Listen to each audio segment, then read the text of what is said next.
examples. First one is just dealing with some of the interior angles and some of the exterior angles. So the first one, some of the interior angles and some of the exterior angles of a hexagon and of a decagon. So we need to keep in mind, we need to remember that formula, that the sum of the interior angles,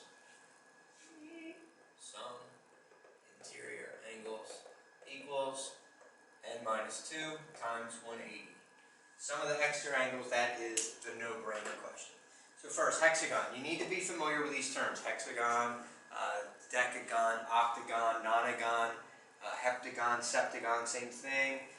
Pentagon, quadrilateral. These are terms that mathematicians like to use a lot, rather than just saying a 6-sided figure, a 10-sided figure. So we need to know hexagon has 6 sides. So if I wanted the sum of the interior angles, it's going to equal n, which in this case is 6, minus 2 times 180. Now it's just basic computation. 6 minus 2 is 4. 4 times 180 is 720 degrees. So there's the sum of the interior angles. Now again, it's just a hexagon. There's nothing special about it.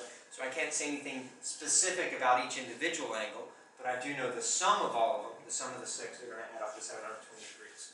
The sum of the exterior angles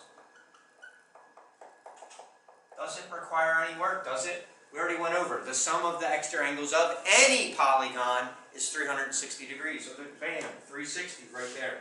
Don't make the mistake. And I know in the quiz, I don't have something like, find the sum of the exterior angles of a 72-sided polygon.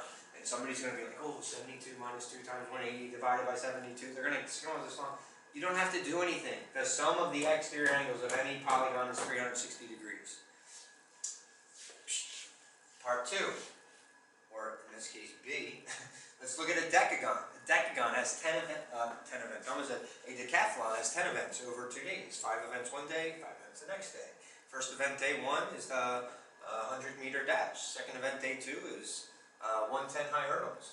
Know too much about the decathlon. But a decagon is a 10-sided figure. So now let's do the same thing. If I wanted the sum of the interior angles, it's going to equal 10 minus 2 times 180. So now I got 10 minus 2 is 8. Now 8 times 180 is 1,440, right? 1,440. Where are we at? Okay, so now that's the sum of the interior. Again, some of the exterior angles, if people get that wrong on the quiz, I am going to be upset. There's no work there. It's just strictly knowing that the sum of the exterior angles is 360. So now the next thing I want to take a look at, let's put up a little chart and go through regular polygons.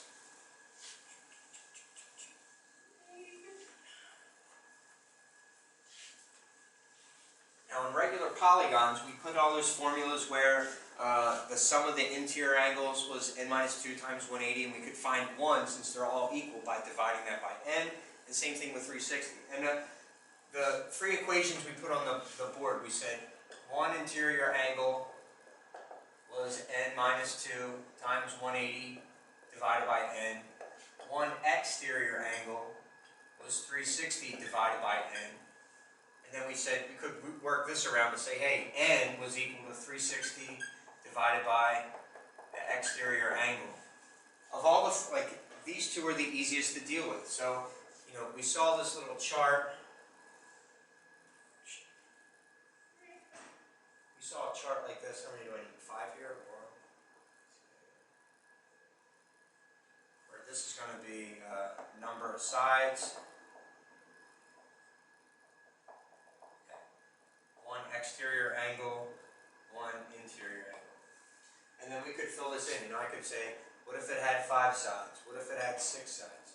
What if it had 20 sides? What if this was 1, and what if this was 162?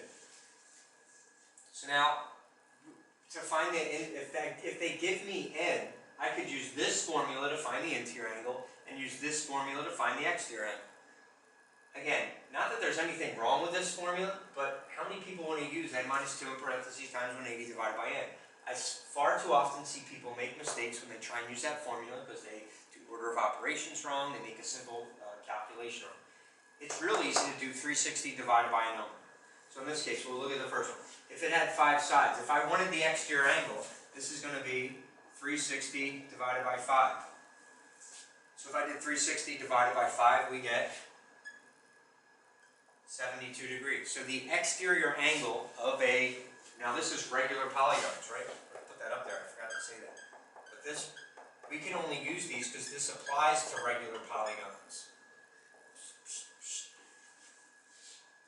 Now the relationship between an interior angle and an exterior angle, if I zoomed in on any 2 sides of a regular polygon and extended this, so here's the exterior angle, where this keeps going up.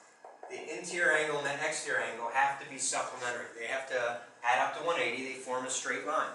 So now that I know those angles are supplementary, if I know the exterior angle, all I got to do is subtract 72 from 180 to get the interior angle of a regular pentagon, which is 108 degrees. Let's repeat the process now. We know the sides, number of sides is 6, so one exterior angle is going to be 360 divided by 6. Well, if we take 360 divided by 6, we're going to get 60 degrees. So one exterior angle of a regular hexagon is 60 degrees. Again, these two have to add up to 180. So 180 minus 60 leaves us with 120 degrees for the interior angle. Now, what if they give us the exterior angle? Well, let's do this. Again, these two have to add up to 180. If that's 20, this is 160. If I want the number of sides, let's use that number of sides as 360 divided by the exterior angle. So if I take 360 divided by 20, we're going to get the number of sides, which in this case was, I believe, 18. And again, look at that. 360 divided by 20. Take the zeros away. 36 cut in half or divided by 2 is 18. Let's do another one where they give you the exterior. Exterior is 1. Interior is going to be 179 degrees. Number of sides is going to be 360 divided by the exterior, which is 1. 360 divided by 1 is 360. How many people want to draw a 360-sided polygon? Not I. Said the duck or the cat or the pig. I forget which one in that story. But I'm saying I don't want to draw a 360-sided figure. But there we go. Number of sides, 360. The last case you might see in the same kind of chart is if they give you the interior angle. Again, these two have to add up to 180. So if that's 162, this winds up being 18 degrees. Find the number of sides. Number of sides is going to be 360 divided by 18. Well, 360 divided by 18 is, it's 20. Notice the connection here? Look at that. 18, 20, 18, 20, blah, blah, blah. So there we go with regular polygons. So again, if it's a regular polygon, that's when we can specifically find one interior, one exterior angle, know the relationship between the two. They have to add up to 180. Know if they're either going to give you this, they're going to give you this, or they're going to give you this. And know how to work back and forth with those. That's pretty much covers everything that's on the quiz. I'll throw in and look at maybe a couple word problems that deal with this, but that'll be it.